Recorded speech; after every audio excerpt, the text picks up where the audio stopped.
तो लेकिन सर अगर हम बात करें पाकिस्तान की, पाकिस्तान में इस किस्म की जो आजकल सिचुएशन बनी हुई है, कल आपने यकीनन फवाद चौधरी साहब को भी दौड़ते भागते देखा होगा, तो वो तो खैर सब लोग बड़ा अप्रिशिएट कर रहे हैं, कह रहे हैं इनको दौड़े लगानी चाहिए ताकि वो स्मार्ट हो जाए।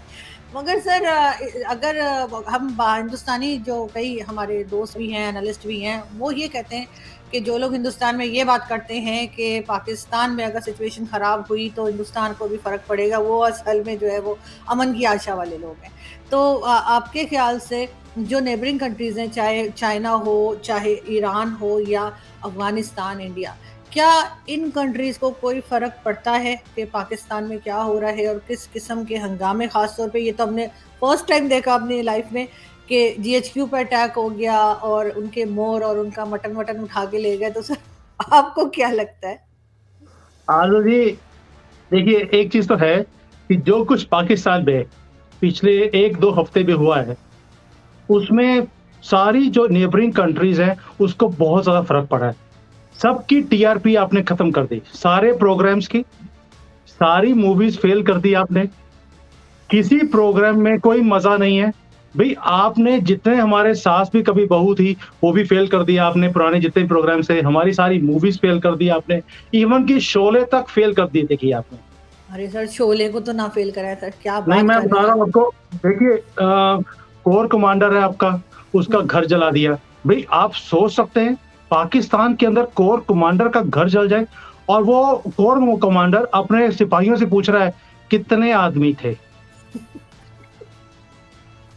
बंदयाल साहब आपके, चीफ जस्टिस आपके, वो जब इमरान खान साहब आते हैं वहाँ पर, जेल में वहाँ पर, कोर्ट में, वो खड़े होके बोलते हैं, वो थ्री इडियट्स का डायलॉग जो था कि जहाँपनाह तुसी ग्रेट हो, तोहफ़ा कबूल करो। सर तो ऐसा ही हो रहा है। और सर इमरान खान साहब के लिए भी कि मतलब जज साहब कहते हैं कि उन्हें बुलाइए, बैठे बैठे ना बैठे ना हुँ, बैठे, तो ना वही बेटे, बसंती वाला। वो शाम तक वेट करते हैं उनकी, फिर जो आते हैं वो कहते हैं नहीं इनको कैदियों की बस में नहीं लेके आना, इनको मर्सिडीज़ में लेके आना है और जो जजेस का जो एरिया होता है, रोड होती है, उसमें से लेके आना है इनको।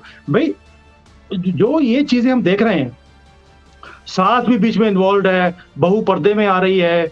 भई हाँ। आप कोई तो चीज़ देखिए, डब्बू है वो भाग रहा है, इमरान खान जो व्हील चेयर पे थे और लाठी के साथ थे और 2 घंटे में वो भागने लग जाते हैं, जब सर उनको रेंजर्स बेल का मिलनी होती है। कमाल, सर हमारे रेंजर्स का कमाल, कुछ तो अप्रिशिएट आई कीजिए सर। हम देखिए मैं दुश्मन एप्रिशिएट कंट्री करता है हूँ। लेकिन सर फिर भी मैंने सुना ये था कि आपकी फ़ौज की जो आर्मी जो आपकी फ़ौज है, वो बहुत ज़्यादा कि माशाअल्लाह वो बहुत प्रोफ़ेशनल है। वो सब बड़े-बड़ों को सीधा कर देती है। लेकिन मैंने प्रैक्टिकली पहली बार देखा ये कि उन्होंने इमरान खान की टेढ़ी टाँग को सीधा कर दिया 2 घंटे में और जो 6 महीने से ठीक नहीं हो रही थी, देखिए आप। इतनी गोलियाँ लगी उनकी, कभी लेफ्ट में लगी, कभी राइट में लगी, ये नहीं समझ आता कि लगी कहाँ है। लेकिन जैसे ही उन्होंने ठीक किया उनको और जो भागे हैं सीढ़ियों पर जज साहब को मिलने के लिए, हैट्स ऑफ टू यू। हमारे बिल्कुल। सारे प्रोग्राम आपने फेल कर दिए। तो आप कह रहे थे कि हमें को फ़र्क पड़ता है, सारी जो आस-पास की कंट्रीज़ हैं, उनके सारे प्रोग्राम आपने फेल कर दिए एंड इसलिए फ़र्क तो पड़ा है। On on a second note कि as far as security and economy and politics उसमें कुछ फ़र्क पड़ता है। तो yes, Pakistan is the centre of the universe. आपके लोग कहते ही हैं कि हमारी सारे वर्ल्ड की जो पॉलिसीज़ हैं, वो पाकिस्तान से जनरेट होती भी हैं और होती भी रहेंगी। तो मैं उसी को लेता हूँ कि आपके जैसे वो लाल टोपी वाला आदमी आता है, आजकल तो काली टोपी में आ गए जब से उसको चित्तर पड़े हैं आपकी कंट्री में सर सड़कों हमारे पर। नहीं सर, सऊदी अरब में कोड़े मारे थे। अच्छा, वहाँ पे पड़े थे? मुझे लगा वहाँ भी पाकिस्तान में पड़े पड़े थे सर, उनको। नहीं सर सऊदी अरब में कोड़े पड़े थे इनको। अच्छा, तो अब वो कहते हैं कि सारे दुनिया की जो पॉलिसीज़ है वो पाकिस्तान से शुरू होती हैं। अगर हम इस खित्ते को लेते हैं, तो पाकिस्तान सेंटर में आता है। भई सेंटर ऑफ इधर इंडिया लगता है, उधर ईरान, अफ़गानिस्तान और चाइना। सबकी किस्मत अच्छी है कि बीच में पाकिस्तान है। देखिए हमारी भी क्या किस्मत ऊपर वाले ने लिख के भेजी है। कि सबसे सबसे बढ़िया कंट्री बीच में आता है हमारे एंड सबसे ज़्यादा डिस्टर्बेंस क्रिएटर भी है और उसके अंदर भी एक डिस्टर्बेंस है। जब आपके सेंटर में डिस्टर्बेंस होगी, तो कहीं न कहीं उसके रेपरकशंस सब जगह पहुँचते हैं। चाइना की तरफ नहीं पहुँचते बिकॉज़ वहाँ पे सख्ती बहुत है। मेरे कंट्री में यहाँ पे इतनी सख्ती है कि कोई परिंदा भी पर नहीं मार सकता। आप कोशिश भी करेंगे, इट्स नॉट पॉसिबल। तो उधर ईरान भी परेशान है आपसे, अफ़गानिस्तान जिसको आपने इतने सालों से पाला-पोसा है, वो आपको नसीहत दे रहे हैं कि भैया अपने घर को ठीक करो। इंडिया यहाँ परेशान है क्योंकि आपके वहाँ डिस्टर्बेंस होती है तो हमारे भी यहाँ पे शांति दूत हैं, जो थोड़ा-सा दिक्कत में आ जाते हैं अननेसेसरीली। चाइना का फॉरेन मिनिस्टर आता है आपकी कंट्री में, वो आके बोल के जाता है कि please set your house right. क्या कर रहे हो? मैंने $26 बिलियन लगाए हुए हैं, मेरे $26 बिलियन की बात तो ना लगाओ। वो आपको नसीहत देके जाता है और उसीलिए तो आपने इमरान खान को पकड़ा है। भई आपको आपको इतनी देर से इमरान खान कंपेल कर रहा है कि भई आप उसको अरेस्ट करें। आपने अरेस्ट नहीं किया। आपका चाइना का फॉरेन मिनिस्टर आपके पास यहाँ पे आता है, वहाँ के बिल्लो रानी को भी बोलता है और आपके वो आर्मी चीफ को भी बोल के जाता है कि प्लीज़ है सेट योर हाउस राइट।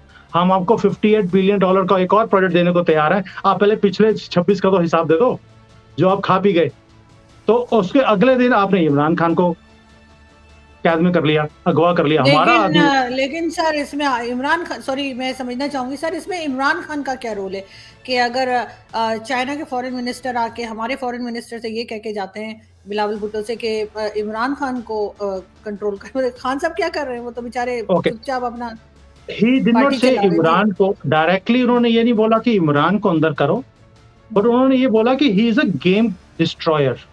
भी आपके कंट्री में स्टेबिलिटी नाम की कोई चीज़ ही नहीं है। जब से उनको पिछले अप्रैल से उनको बाहर निकाला है, तब से लेके अब तक उन्होंने सिर्फ़ एक एक एनार्की क्रिएट करी है पूरे पाकिस्तान में। उनको लगता है कि कंट्री डिफ़ॉल्ट हो जाए, उनको फ़र्क नहीं पड़ता।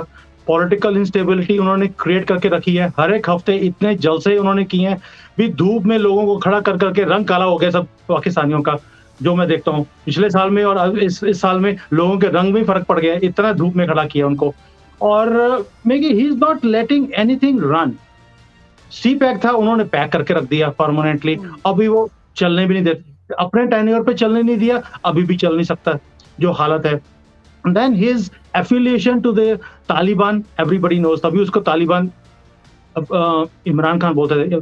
तो you have to understand that China is disturbed because of this one man. They are really, they want to move forward.